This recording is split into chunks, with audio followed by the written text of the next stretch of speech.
S'il y a bien une chose sur laquelle nous aurions aimé en savoir davantage durant l'arc de Dressrosa, c'est le lien étroit qu'il existe entre Doflamingo et Marie-Joie. Doflamingo a peut-être été vaincu, mais une chose est sûre, nous sommes loin d'en avoir terminé avec lui de par ses connaissances concernant le trésor des terres saintes du gouvernement. Pour comprendre l'implication de Doflamingo dans le secret du gouvernement mondial, il faut remonter un peu plus loin au chapitre 761.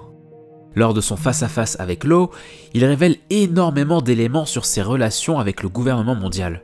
On y apprend tout d'abord qu'il connaît un secret concernant un certain trésor. Un secret dont l'existence bouleverserait la face de la Terre. Doflamingo ajoute qu'être au courant de ça lui donne un statut vraiment spécial aux yeux du gouvernement mondial, et c'est ce qui fait qu'il a accès à certains privilèges et à une certaine immunité à leurs yeux. Les Tenryubito ont d'abord cherché à faire tuer Doflamingo afin d'éviter tout risque que ce secret se répande, mais ils ont échoué et Doflamingo a profité de cette position de force pour faire d'eux des partenaires plus que des ennemis.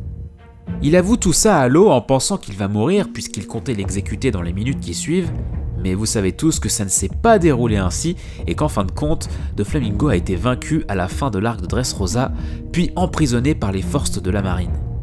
Et ce qui démontre que Doflamingo ne mentait pas, c'est qu'il a reçu la visite d'un assassin dans sa cellule, probablement engagé par le gouvernement mondial.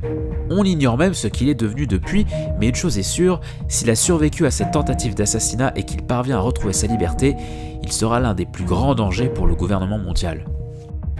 Le second point de cette théorie concerne le fruit du démon de l'eau, le Ope-Ope no Mi. Lors de son échange avec Doflamingo, ce dernier révèle qu'il aurait été en mesure de s'emparer du trésor du gouvernement mondial s'il avait été l'utilisateur de ce fruit. En fait, pour être plus précis, il dit qu'il aurait pu utiliser le trésor du gouvernement mondial et ainsi contrôler le monde. Le fruit de l'eau semble donc être un élément clé pour l'utilisation du trésor de Marie-Joie. On peut donc se demander de quelle façon.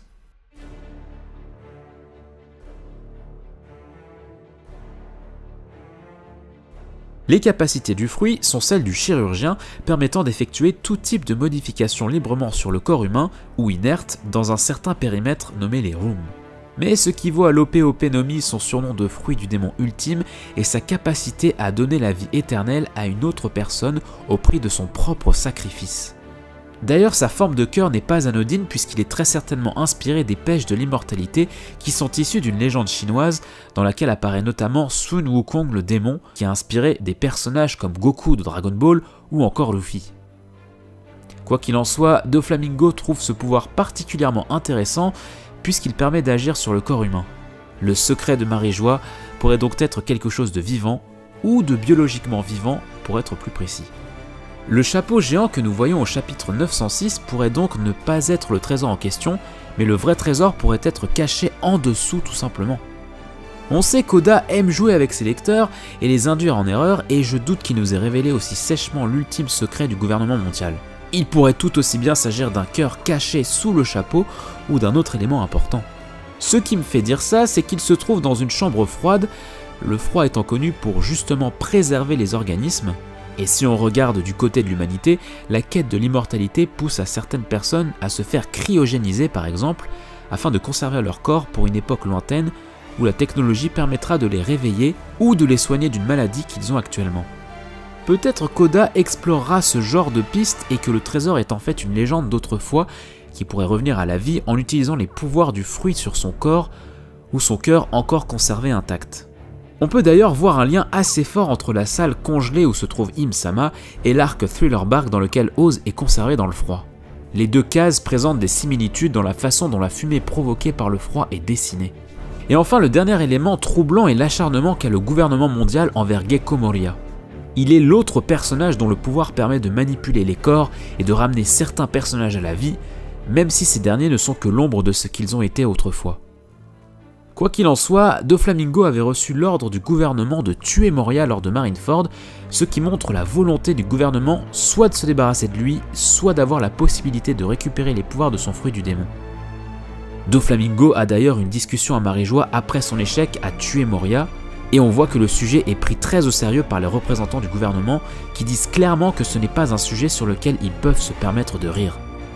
Et comme on a pu le voir lors de l'arc Thriller Bark, Lorsque les corps sont échangés, c'est bien le corps qui fait la puissance d'un personnage et non son âme. De plus, Doflamingo le dit au chapitre 906, tandis qu'il est isolé dans une cellule par Magellan afin de le protéger des assassins du gouvernement mondial. Il dit que ce ne serait rien de révéler ce qu'est le trésor puisque de toute façon il est éphémère et qu'il pourrirait en très peu de temps. Il fait là un parallèle avec la notion de pouvoir de façon globale, mais on peut y voir une double lecture pour le trésor en particulier. Tous ces éléments laissent à penser que le trésor pourrait être le reste d'un puissant personnage porteur du chapeau de paille comme Goldie Roger par exemple, ou si on remonte encore plus loin, la dépouille d'un personnage comme Joy Boy dont on ignore encore beaucoup de choses mais qui semblait vraiment spécial. Et ce qui me fait définitivement penser que le trésor pourrait être la dépouille d'une légende d'autrefois, c'est l'intérêt que porte Barbe Noire pour Moria, puisque comme on l'a vu, il lui a tendu un piège pour l'attirer sur son île. Barbe Noire ne fait rien sans qu'il n'y ait une bonne raison derrière, et si les pouvoirs du fruit de Moria semblent l'intéresser, c'est certainement qu'il a eu des informations qui font qu'il sait que ce fruit lui sera très utile pour atteindre son objectif ultime. Je ne sais pas s'il tuera Moria pour récupérer son fruit ou s'il l'obligera à servir sous son commandement, mais si Oda remet Moria sur le devant de la scène à ce moment-là de l'histoire, ce n'est pas sans une bonne raison valable, d'autant plus en le mettant au contact du pirate qui est certainement le plus intelligent et malin de toute l'œuvre. Alors moi personnellement j'y crois à 200% et si c'est également votre cas, dites-le moi en commentaire. N'hésitez pas à me donner vos théories perso aussi.